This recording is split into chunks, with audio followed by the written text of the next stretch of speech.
तो जैसा कि आप सभी का एग्जाम की तैयारी लगभग खत्म होने वाला है। एग्जाम आने वाला है सभी का, है ना। और जो अगर देखें तो इंटर का एग्जाम है 2 फरवरी से और मैट्रिक वालों का एग्जाम है 17 फरवरी से। तो ऐसा सोचा जाता है ना कि अब हम तो एग्जाम की तैयारी कर लिए हैं, लेकिन अब हम लोगों को एग्जाम के समय में या फिर एग्जाम देने जाएंगे तो हमें किन किन बातों को ध्यान में रखना चाहिए जिससे हमें एग्जाम देने में कोई परेशानी ना हो। यही ना सबके मन में यही चलता है। तो आज की वीडियो इसी टॉपिक पे है कि हम एग्जाम देने जाएंगे तो किन किन बातों को ध्यान में रखेंगे जिससे हमें कोई प्रॉब्लम नहीं हो, जिससे हमें एग्जाम के अंदर, एग्जाम के बाहर आने के बाद या फिर हमें कुछ लिखते समय परेशानियां ज्यादा ना हो, हमारे रिजल्ट में कोई बाधाएं ना बने। तो एक एक टॉपिक पे बात करेंगे लोग। ये वीडियो आपके बहुत काम का है, आप लोग पूरा देखना इस वीडियो को। और लास्ट में इस वीडियो पे कमेंट करके बताना कि ये वीडियो कैसा लगा है, अपने दोस्तों में भी शेयर कर देना। तो देखो, सबसे मेन पॉइंट है कि एग्जाम जिस लड़के का इंटर का है या फिर मैट्रिक का है, इसमें कोई नहीं है, सबके लिए है बातें। कि पहली बात है कि आपको टाइम से पहुंचना है। कहाँ पे? सेंटर पे। एग्जाम सेंटर पे टाइम से पहुंचना है। टाइम से मतलब अगर आपकी एग्जाम 9, 9:30 से एग्जाम होता है मेरे ख्याल से, है ना। तो आपको आधे घंटे पहले पहुंचना होता है। समझ में बात आ रहा है ना?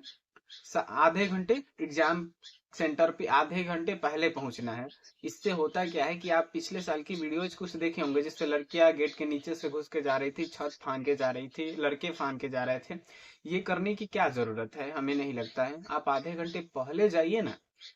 बहुत अच्छा लगता है। हम लोग का जब एग्जाम था ना, तो हमारे साथ में लड़का पढ़ने वाला, उसको बहुत तेज था, हमसे भी तेज था। उस बेचारे का एग्जाम छूट गया लेट होने के कारण से। तो समझ ली गया। तो लेट होना नहीं चाहिए, टाइम से पहुंचना है आपको पूरा आधे घंटे, क्योंकि वो नोटिस भी होता है कि हाँ आपको टाइम से पहुंचना है, नहीं तो आपको एंट्री नहीं मिलने वाला। पहले की बात अलग है कि आप जब जाएं तब मिल जाता था एंट्री, ऐसा कुछ अब होने वाला नहीं है। ठीक है ना? समझ पा रहे हो आप लोग? दूसरी बात है, सबसे इंपॉर्टेंट बात, कि आपके हाथ में एडमिट कार्ड होना चाहिए।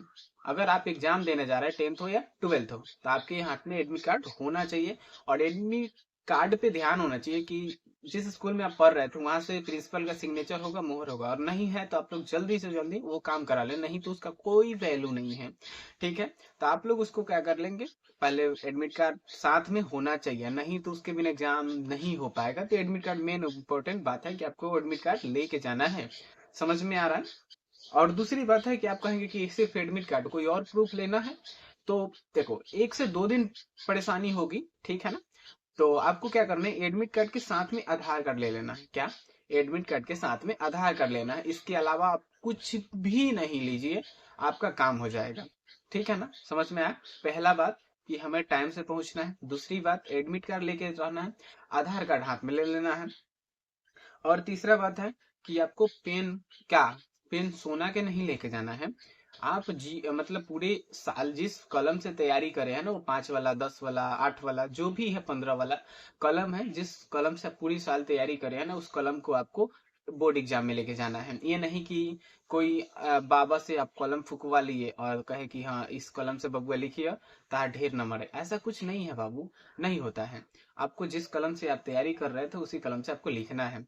क्योंकि आप खुद से सोच के देखो ना, जब आप नए कलम खरीदते हो तो उस पे आपको हाथ बिठाने में 1 से 2 दिन लग जाते हैं, लगते हैं ना, या फिर एक पेज लग जाता है लिखने में।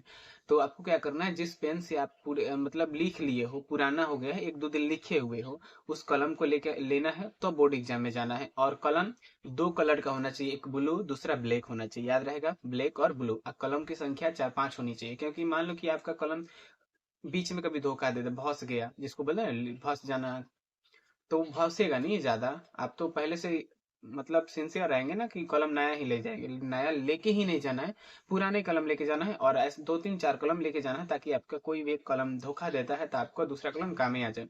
क्योंकि उस बोर्ड एग्जाम में कोई जल्दी साथ नहीं देगा, क्योंकि किससे आप कलम मांगिएगा, नहीं देता है लोग। बातें क्लियर है? और कह रहा है, और एक और बात कि कोई सा भी एग्जाम हो, आपको कोई सा भी एग्जाम हो, स्केल लेके जाना है। कोई सा भी exam, math, Hindi, Sanskrit, bio, social science, physics, math, कुछ भी एग्जाम हो, आपको क्या स्केल लेके जाना है तो जाना है। ठीक है? उससे क्या करेंगे आप लोग, हेडिंग बनाएंगे तो उससे नीचे अंडरलाइन करते हैं हम लोग। बातें समझ में आ रहा? उसके बाद देखो एग्जाम समय में लड़के क्या करते हैं, लड़के के खास करके बातें है कि जब वो लड़के कहीं पे रूम लेते हैं ना, तो वहां पे पूरी मस्ती से कर रहे हैं कि हम जाएंगे तो ये बनाएंगे वो बनाएंगे खाएंगे पूरे मौज करेंगे। यही उनकी गलतियां हो जाती है। आपको क्या करना है, सेंटर पे 8-10 दिन रहते हैं ना आप लोग, तो उसमें अच्छा खाना खाएं, नॉर्मल खाना खाएं, ताकि आपके 10 दिन एग्जाम में प्रॉब्लम ना हो। क्योंकि आपको घर पे फेज हुआ होगा ना कि एक दिन जब तबीयत खराब हो जाता है तो कितना लॉस होता है, पढ़ नहीं पाते हैं, लिख नहीं पाते, कुछ भी मन नहीं करता है, तो लगता है कि एग्जाम के समय में जब तबीयत खराब हो जाएगा तो आपका क्या होगा।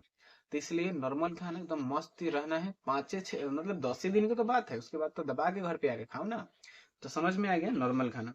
कपड़ा वैसा पहनाना है, कपड़ा जिससे क्या होता है कि जैसे आप सेंटर पे इन करेंगे ना, फर्स्ट में चेक होता है चीट वगैरह, तो आपको क्या परेशानी ना हो ऐसा, मतलब कपड़ा पहनने का मैं बता रहा हूँ ना, कि आपको टाइट ज्यादा कपड़ा नहीं पहनना है, पूरा जिसमें कभी कभी होता है ना पूरा कपड़ा खुलवाते हैं लोग, समझ में आ रहा है ना। तो कभी कभी मान लो वो लोग के मन है सर्जिकल लोग, तो वो क्या करेंगे ना, तो आपको खुद से सिंसियर रहना है कि कपड़ा थोड़ा सा ढीला पहन के जाना है, जिससे आपको खोल दे कपड़ा, फिर चेक हो। और इतना जल्दी पहन ले, ठीक है ना, जल्दी पहन ले कपड़ा।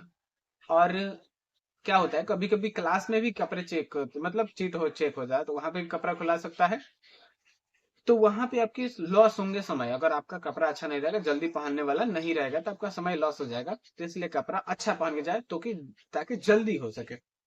समझ पाए, उम्मीद है कि इस बातों को समझ पाए हो आप लोग।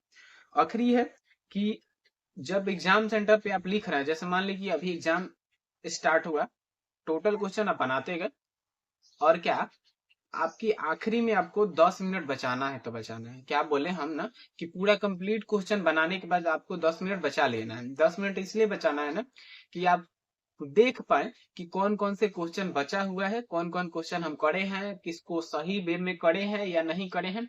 अटेंडेंस देख ले, रोल नंबर सब कुछ भरे हैं कि नहीं भरे हैं। क्योंकि आप एक क्वेश्चन कम लिखेंगे तो चल जाएगा, लेकिन रोल नंबर अटेंडेंस जो भी है ना, अगर ये प्रक्रिया गलत हो जाती है तो आपका रिजल्ट पेंडिंग हो जाता है। इसलिए बोल रहे हैं कि आप 10 मिनट लास्ट का समय बचाए जरूर। समझ में आ रहा है ना, 10 मिनट बचा ले जरूर। और ये भी है कि एग्जाम में एक क्वेश्चन मतलब छोड़ के नहीं आना है। अगर 5 क्वेश्चन कह रहा है बनाने के, तो 5 बनाएंगे तो बनाएंगे, ठीक है ना। एक भी छोड़ के आओगे नंबर कटता है बहुत ज्यादा। छोड़ के नहीं आना है, क्योंकि इस बात से समझो ना कि मान लो कोई क्वेश्चन 2 नंबर के है, उस क्वेश्चन को आप छोड़ दे तो 2 नंबर पूरा गए है ना। लेकिन उस क्वेश्चन में आप मान लो 1 से 2 लाइन भी कुछ लिख पाए हो ना, तो लगभग आधे नंबर, मान लो आधे नंबर तो मिला ना यार। तो आधा नंबर कम नहीं होता है, बात समझ पा रहे हो ना मेरा, आप लोग समझ पा रहे हैं। आखिरी है, क्वेश्चन को सीक्वेंस में बनाए। क्वेश्चन को सीक्वेंस बनाने का मतलब, मान लो कि आपका क्वेश्चन 1 नंबर से स्टार्ट हो रहा है, तो आपको 1 नंबर क्वेश्चन नहीं आ रहा, 2 नंबर भी नहीं आ रहा, 3 नंबर आ रहा, 3 नंबर बना दे, 4 बनाए, 4 5 मतलब आके बनाते चले, लास्ट में आपको याद पड़ा कि वो चलो 2 नंबर भी बना लेते। ऐसा होता है, नहीं होता है। मान लो आपसे ही बोला जाए गिनती कि आप 1 2 3 4 पढ़ते चलो, फिर वापस चलो, तो कैसा लगता है यार। तो उसी तरह जो टीचर पे कॉपी चेक करेंगे उनके दिमाग पर थोड़ा निगेटिव असर पड़ता है। इसलिए आप क्वेश्चन को सीक्वेंस में बनाए, भले ही थोड़ा सा सोच लें कि एक बनाए हैं, एक के बाद सीधे 5 बनाएंगे, 6 बनाएंगे, 7 बनाएंगे, ये नहीं कि हम वापस जाएंगे। वो बात की मजबूरी है कि अगर बाद में याद पड़ गया तो लिखेंगे, अगर कोई और क्वेश्चन नहीं आ रहा तो। लेकिन पूरी कोशिश करेंगे कि सीक्वेंस में बनाते हुए क्वेश्चन को हमें चलना है। बातें क्लियर है, पूरी कोशिश करेंगे कि क्वेश्चन को क्या करना है, सीक्वेंस में बनाना है। और बातें ये है कि जब भी आप लड़के की खास करके बातें कर रहे हैं, या फिर लड़कियों जो भी हैं, कि सेंटर पे क्या बोलना है, एकदम टाइमली पहुंचाना है। मेन इंपॉर्टेंट बात है यार। अगर लेट होता है तो बहुत कुछ मतलब एग्जाम छूट ही जाता है, समझ लो कि एक तरह से। और लड़के क्या आते हैं, जहाँ पे रूम लिए रहते हैं ना, वो रूम मालिक से थोड़ा सा अच्छा व्यवहार करके रखो यार, क्योंकि 10 दिन की बातें हैं। 10 दिन में अगर उनसे रूडली बात करोगे तो वो भी अपना रूडली दिखा देते हैं। तो उनसे 10 दिन के लिए अच्छे से व्यवहार करके रखो, ताकि वो भी आगे के लड़कों को क्या करें, रूम देने से ना हिचकिचाएं। क्योंकि ऐसा होता है ना कभी कभी कि आपके पहले कोई लड़कों को वो लोग रूम दिए रहते हैं, लेकिन वो लड़का अच्छा व्यवहार ही नहीं करते हैं, इसलिए वो सोचते हैं कि अब किसी को रूम नहीं दिया जाएगा, अब कौन वो लड़का को दिए भी नहीं करेंगे रूम। तो आप लोगों को क्या करना है, अच्छा व्यवहार करना है, ताकि आगे वाले जो लड़के रूम लेंगे उनके लिए बहुत बेटर होगा। तो रूम को अच्छा करना है। तो एक बार सीक्वेंस में फिर से जान लेते हैं। पहला बात है कि टाइम से पहुंचना है एग्जाम सेंटर पे, एडमिट कर लेना है, आधार कार्ड, पेन, अच्छा खाना कपड़ा 10 मिनट पहले, 10 मिनट टाइम बचा लें, फिर क्वेश्चन को आपको सीक्वेंस में बनाते हुए चलना है। तो बताइएगा आप लोग को ये कैसा लगा वीडियो। थोड़ा सा जो भी इंफॉर्मेशन हमने दिया है, जो भी जानकारी आपको बताए हैं, कुछ भी समझ में आए या नहीं आए, या फिर दिक्कतें कहाँ पे आ रही है, कमेंट बॉक्स में बता दीजिए। अच्छा लगा तो अपने दोस्तों में शेयर जरूर करें। मिलते हैं अगले वीडियो में।